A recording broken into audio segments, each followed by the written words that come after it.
Uzun HTML dersidagi 15 qism HTML uchur jadvali, ya'ni form. Uchur jadvali ko'plagan uchur jadvalini o'z ichiga oladigan jadval hisoblanadi. Uchur jadvali elementlaridan tekst kirgizgich, taqtanlash ko'nikmasi, ko'p tanlash ramkasi va tortilma tizimlik qatorliqlar bor bo'lib, tor abonentning uchur kirgizishi va tanlashiga yetakchilik qildi. Uchur jadvaliga forma orqali aniqlik beramiz.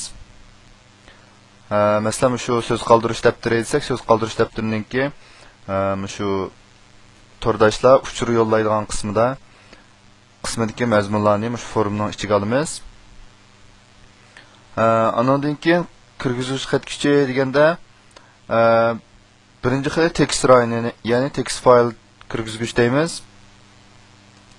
Mana misol qaraydigan bo'lsak, birinchisi mana bu type degan buning tipi tekst deb tanlandi. Buningki mazmuni first name degan mazmunni o'z ichiga olgan bo'lsa, ya'ni mana bu familiyangiz, o'zingizning ismi degan gap bo'ldi. Undan keyin ostidagi tekstning tipimi o'xshashlar tekst. Bu tekst kirgizish deganda mana bu qismga masalan Ahmad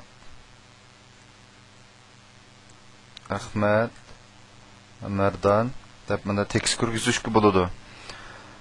Andan keyin ikkinchisi taqtanlash, ya'ni radio button ko'nikmasi deganga qarta.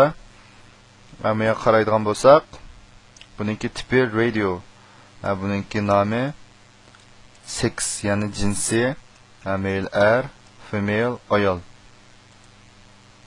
Mana qaraydigan bo'lsak, taqtanlash deganda ma'ni tanlasak, ma'ni tanlangan uchida cho'qim bu ikkidan birini tanlaymiz. Albatta buni 3-4 ning ichidan birini tanlasakmi, 5-6 ning ichidan birini tanlasakmi bo'ldi ekan, faqat shu belgilangan turning ichida birini tanlaydi.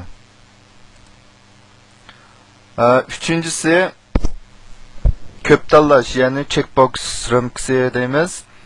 Buni qaraydigan bo'lsak, buningki tipi checkboxes deb aniqlanib berilgan inputniki.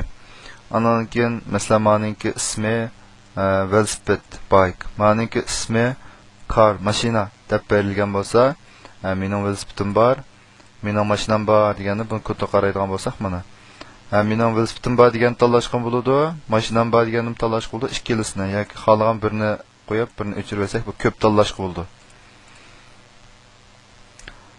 Andan keyin uchur jadvalining harakat xarakteri, ya'ni action va jazmlash ko'nikmasi, tor abonenti jazmlash ko'nikmasi yo'llashni bosgandan keyin kirgizilgan mazmun yana bir hujjatga yo'linib bir taraf qilinadi. Uchur jadvalining harakat xarakteri dal mazmun yo'linadigan yana bir hujjatni belgilash ishlatiladi.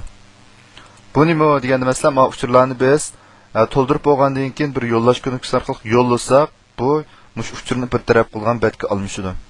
Masalan, bu inputniki actionni misol qaraydigan bo'lsak, a'zonomni kirgizing degan bo'lsa, a'zonom degan yerga uzdil.com deb bunda kirgizgandan keyin yo'llash degan ko'nikmani bossak, buni asli kodiga qaraydigan bo'lsak, bu formning ichki qismiga ilindi.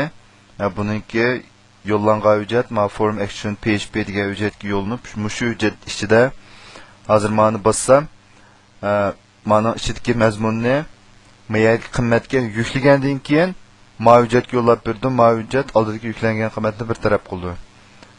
Bu yerda bir tekst kirgizish ramkasi, bu yerda bir dona knopka ishlatilib, shu iqtidor amalga oshirilgan.